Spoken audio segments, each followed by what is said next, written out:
Welcome to richplanet.net. I'm Richard D. Hall, and this week's programme is about the history of ufology. Some people are keen to criticise ufology as a subject. In fact, when using Microsoft Word, the programme tries to correct the word ufology to urology. People say things like, well, it's just a pseudoscience. Ufology is not a science any more than geography and history are sciences. Sciences rely on being able to set up certain conditions so that theories can be tested in a controlled environment, then proven or disproven. By its very nature, ufology does not have that luxury. UFOs don't generally hang around long enough to be put under laboratory conditions. This is what makes ufology such a target for the skeptics, the lack of repeatable evidence. I would dispute that there is a lack of repeatable evidence, however. But the reason why there is not more evidence is because the American government has hidden it from public view for over 60 years. Although ufology is not a science, when pursuing answers to ufological questions, many other disciplines are brought into play. Anthropology, astronomy, physics, chemistry, mathematics, biology, religion, geology, history, genetics, forensics, and engineering are all subjects used by ufologists in the pursuit of their goals. Mark my words, once disclosure of the facts about UFOs are revealed by the government, your children will be taking GCSEs in ufology. What's your degree in? Ufology, specialising in anti-gravity and the small grey of Zeta Reticuli. The ufology GCSE will probably be the most popular subject on the curriculum. By that time, the pseudoscience skeptics will probably have crawled into small holes in the ground. Like most subjects, the more you learn, the more you realise how little you know, and ufology is no exception. In 2 half-hour programmes, I cannot do justice to this huge subject, but we'll try, with the use of a timeline, to outline the main events and personalities in UFO history. Perhaps teachers in the future will show this programme to GCSE students in their first lesson. I'll split the timeline up into decades, starting in the 1930s and working forwards. Before I do that, a quick word about past millennia. Here's a translation from an ancient Egyptian text dating from 1500 BC. A circle of fire coming in the sky, noiseless, 1 rod long with its body and 1 rod wide. After some days, these things become more numerous, shining more than the brightness of the sun. And another quotation from the time of Alexander the Great, around 330 BC. His soldiers witnessed flying shields circling a city that they were laying siege to. The large shield shone a beam of light on the city that caused its walls to crumble. We'll start with the rather unsavoury dictator Benito Mussolini. After a UFO came down in Milan in 1933, he sent a telegram to the Italian press. On the personal order of El Duce, absolutely no mention is to be made of the alleged landing of an unknown aircraft on national soil. The same applies to today's news due for publication by the Stefani Agency and individual journalists. Maximum penalty for non-compliance will be enforced by the Tribunal for State Security. More UFO sightings were made in Italy by pilots in 1936. They described a metal-polished disc reflecting light 10 to 12 metres in diameter, which did not emit sound. UFO expert Omar Fowler speaks here about a retired First World War fighter pilot who witnessed a UFO in 1937. He and his wife had been driving in a car along the South Downs in 1937, and he saw a glowing red light hovering over one of the nearby hills, and he stopped his car and his wife watched it, and then it slowly moved and disappeared out of sight. Now, he thought at the time, he knew that the war was coming because he was still basically a military person and knew what was going on in Germany. And he thought it was something that we had developed at, say, the Royal Aircraft Establishment Farnborough, which was only a matter of 20-odd miles away, some sort of new weapon being developed. So there's a case of a UFO being seen in 1937. In 1941, a flying saucer came down in Missouri, which was found to contain alien bodies. Reverend Huffman, a Baptist minister, was called to the scene of a suspected plane crash to offer blessings. But when he got there, things were not as he expected, described here by his granddaughter, Charlotte Mann. When he arrived, as he walked out, there were a lot of other people already there. As he walked up to the scene, he realized that it was not a plane crash. What he saw was a round, saucer-looking object that looked like it was broken in half. There were 3 small aliens that had been removed from the craft and had laid on the ground. Grandfather prayed over each and every one of them. Oh, my dear Lord. By that time, the military had arrived in quite a force. And he was taken aside, and he was told in a very stern way, you didn't see this never happened, and due to national security, you are not to speak of this again. During World War II, many pilots reported seeing UFOs, ranging from massive solid objects to smaller glowing craft, which became known as Foo Fighters, and often tagged along the side of warplanes, as if observing or monitoring what was going on. Ronald Claridge served with the Lancaster Bombers No. 7 Squadron. Detective Constable Gary Heseltine describes Claridge's experience. He was in a Lancaster bomber returning from a raid over Germany, or France, I'm not sure, but I think it was Germany. And on his way back, they encountered what could only be described as a huge metal disc. And what was particular importance, relevance of this is that the disc he described as being around 300 feet in diameter, with a row of windows, and was completely dwarfed their aircraft. There was a crew of 8, all 8 crew saw the object and confirmed that it was metallic in appearance and it was all disc-shaped.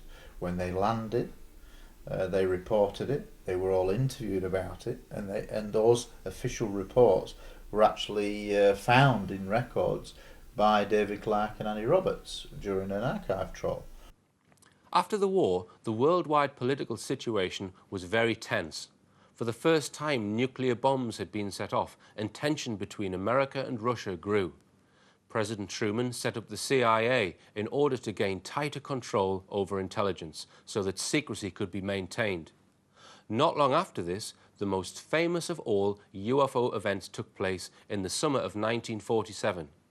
The Roswell UFO story was so well covered up at the time, it didn't become widely known about until the early 1980s. A UFO crashed, or may have been shot down, and wreckage was recovered by the US Army. Again, alien bodies were recovered, but this time 2 were still alive. 1 died shortly after the crash, but the remaining alien survived for 2 years, during which time the US military studied it and communicated with it. The recovery of the flying saucer was reported in the local press, but once this story got back to President Truman, a major cover-up operation was ordered, led by Brigadier General Ramey. The cover story concocted was that the wreckage was merely a weather balloon. Truman then, in an effort to further cover up the UFO information, set up a group specifically for that purpose called MJ-12, or Majestic 12, consisting of 12 unelected scientists and military men, all sworn to total secrecy. The Americans proceeded to derive and back-engineer technology from the Roswell craft under the direction of General Trudeau, as described in Lieutenant Philip J. Corso's book, The Day After Roswell. Much of the technology was subsequently introduced into the commercial world. Although the public were not largely aware of the Roswell event at the time, just 2 weeks before the Roswell incident, a major sighting took place, which generated mass attention, and probably marks the start of the UFO era. Kenneth Arnold, flying his own plane, observed very bright objects travelling at tremendous speed and calculated the speed to be 1,700 miles per hour, which was unheard of at that time. He described their motion as erratic and unlike any known aircraft. A further UFO recovery operation took place in Aztec, New Mexico in 1948, where more than a dozen dead alien bodies were recovered from an almost intact UFO. Again, this event was covered up until fairly recently, after people involved in the recovery operation broke their silence and spoke about the event.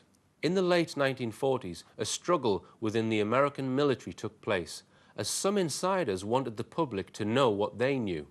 In late 1947, the US Air Force set up a project to investigate flying disc cases called Project Sign under Lieutenant General Nathan F. Twining, who was a member of the secret MJ-12 group.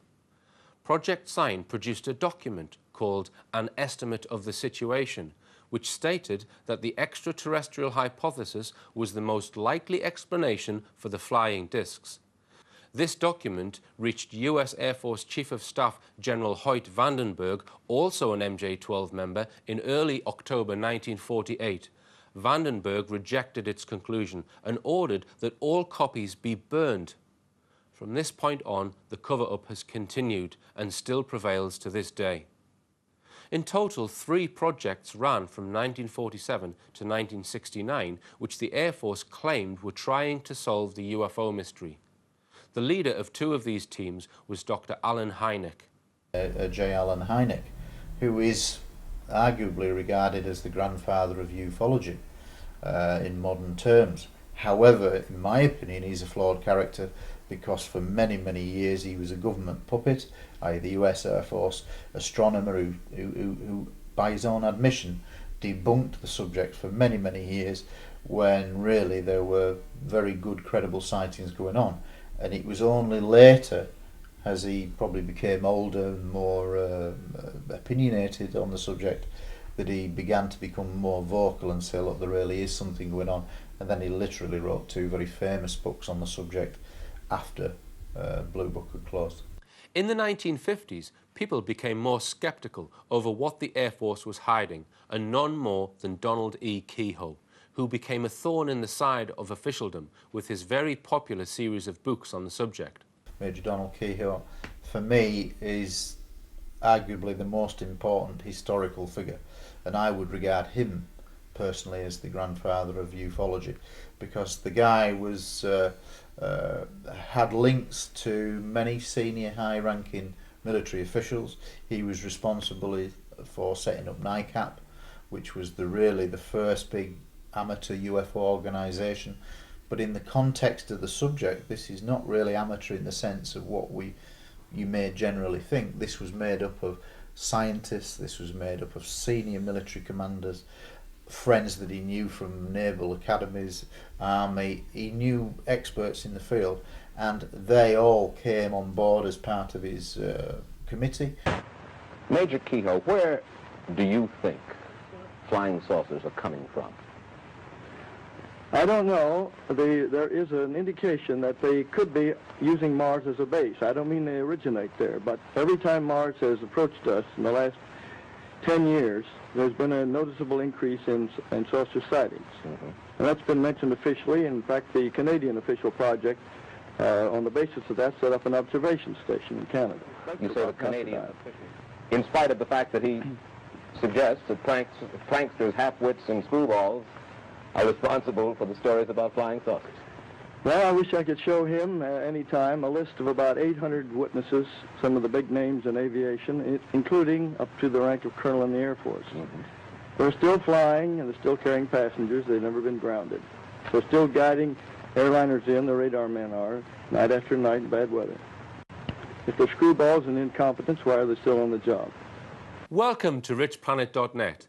I'm Richard D. Hall, and the assistant to Donald E. Kehoe at NICAP was Richard H. Hall. In this statement, Richard H. Hall describes the NICAP organization. The National Investigations Committee on Aerial Phenomena was formed in 1956, flourished through till about 1970, and declined gradually thereafter.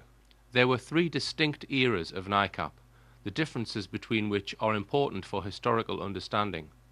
What I call the real NICAP was headed by Major Donald E. Kehoe, starting in 1957, and I became his assistant in 1958. For approximately 12 years, NICAP was a large and very effective UFO organization. This is the NICAP that accomplished a lot against great odds. When the negative University of Colorado Condon Committee report was released in 1968, NICAP began a downhill slide and gradually faded away after the Air Force closed down Project Blue Book in 1969.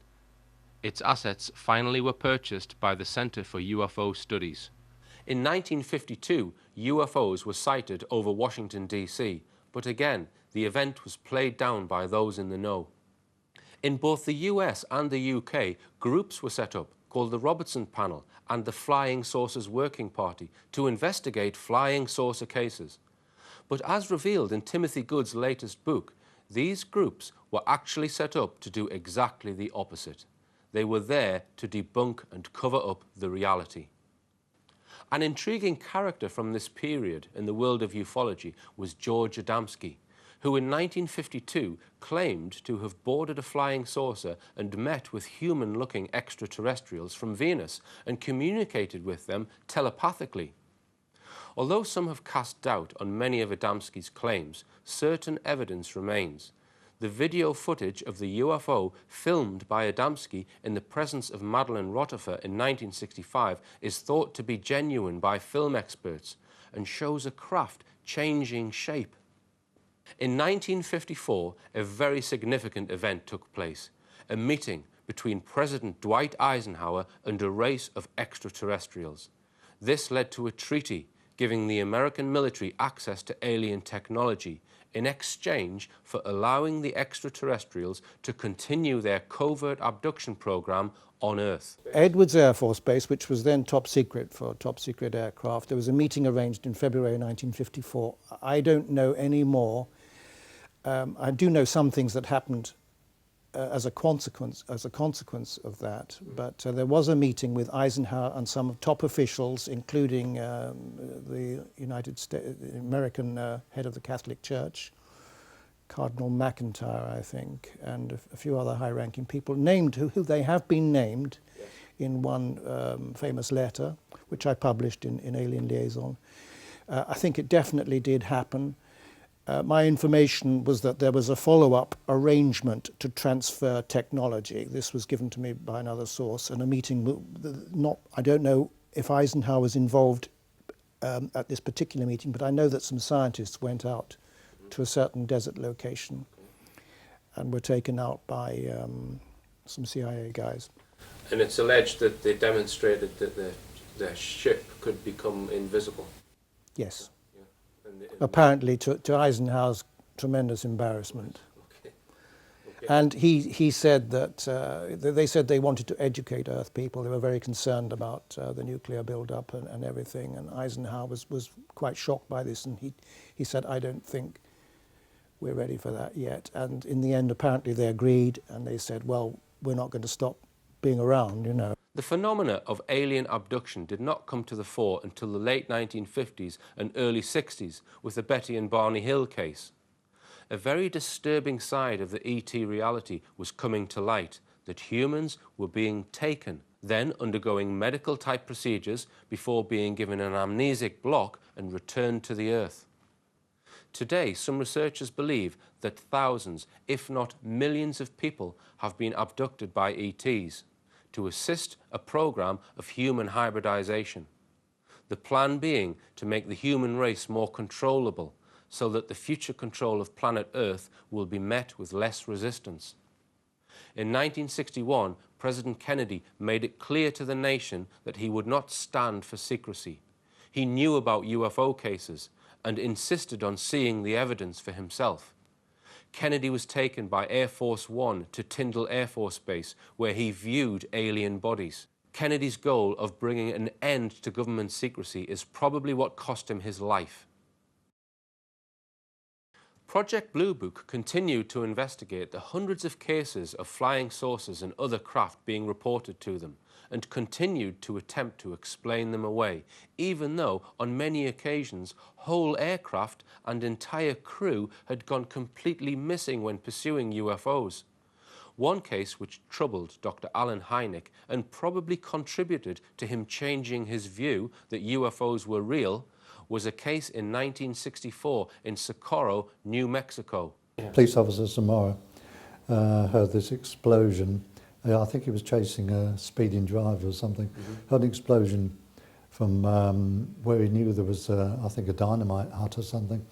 So he diverted, went over the hill, and as he drove down, there he saw this large egg-shaped silver object.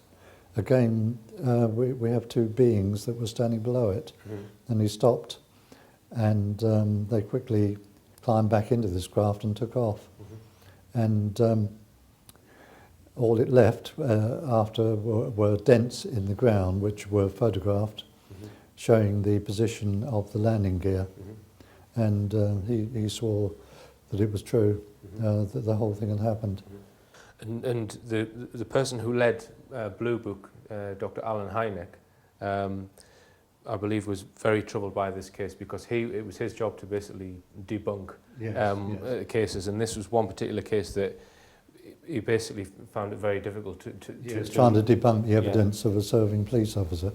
Hynek received heavy criticism 2 years later when he visited the state of Michigan to investigate a spate of UFO sightings. UFOs had been seen all over the county, and Hynek tried to explain them away as glowing swamp gas.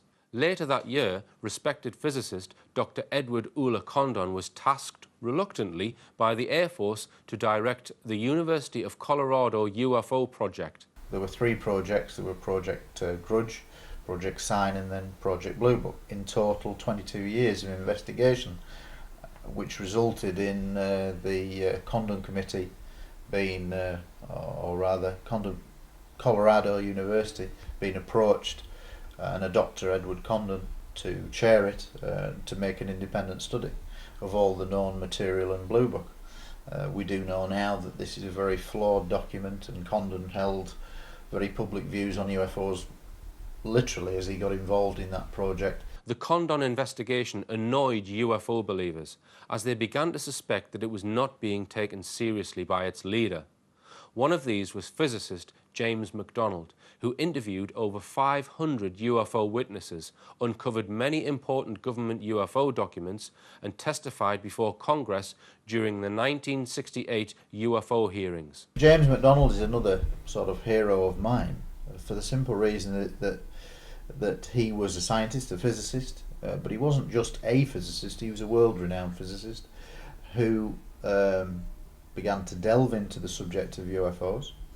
Probably started as a complete skeptic about the reality of an extraterrestrial explanation, but within 2 years of his own research he concluded that UFOs were real, and that he basically thought they were surveilling the Earth for whatever reason. Project Blue Book was terminated at the end of 1969, and in a statement by the US Air Force said they catalogued 12,618 sightings, 701 remained unidentified, but they were no longer investigating UFO cases. In the later stages of Blue Book, its leader, Alan Hynek, began speaking openly about his disagreements and disappointments with the Air Force. It seemed that rather than continue being made to look silly, the Air Force decided to close the door to prevent any further embarrassment and continue the cover-up in private. In the next programme, I'll start from the 1970s and describe the key events in ufology up to the present day.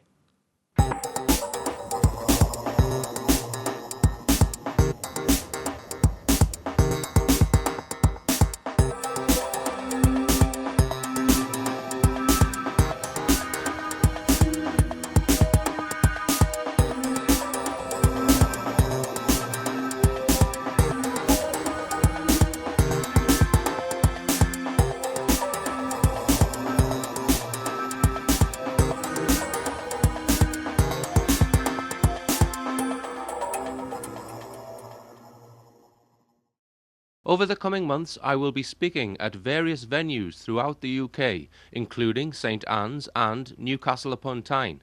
For details on future events, please log on to richplanet.net. You can also find details of my book, Aliens Before Gentlemen, and a selection of richplanet.net DVDs.